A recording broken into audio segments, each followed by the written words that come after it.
So I just played the Dying Light co-op demo. Yes. It has some interesting features, such as invasion of another player. Can you tell the gamers who haven't played that at home, or they couldn't play at home, that didn't play that already, could you explain how it works? Right, so every time you play your game, just a regular single player or co-op game, you go through the story or you do side quests, whatever. Every time the night comes, one of the scenarios that might happen is you get invaded by another player, by a zombie player.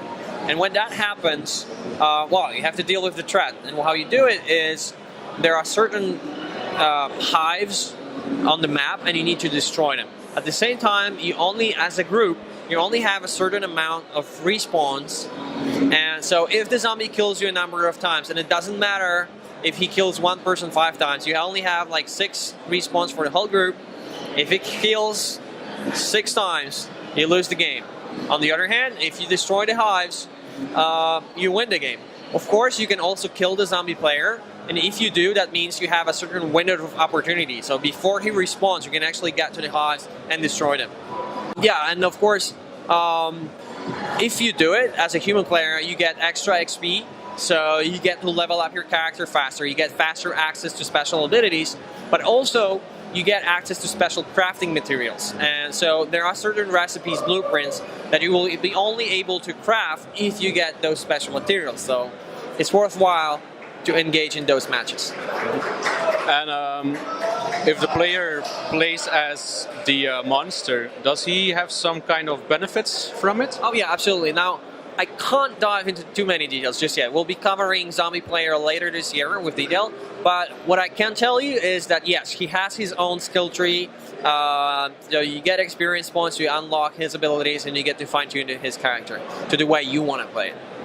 Okay, the game is coming to current gen, Xbox One, PlayStation 4. Is it still coming to the past gen, Xbox 360 and PlayStation 3? Yes, and actually, I think you're the first guy to finally say, no, this is the current gen now. It's like Xbox One, PS4 now, it's current gen, and that's apparently that's 360 and PS4 is old gen now. So, yeah. But yes, so Dying Light is coming out in February 2015, and it's going to be Xbox One, PS4, PC, 360 and PS3. Yes, that's still the thing. Okay, and there won't be any difference in the versions aside of the graphics? No, it's exactly the same experience. You can, excuse me, you can do exactly the same thing. The content is exactly the same.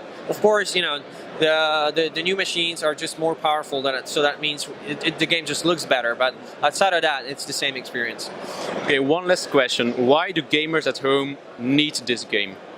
Oh wow, this is something. Okay, you know what? I'll tell you this.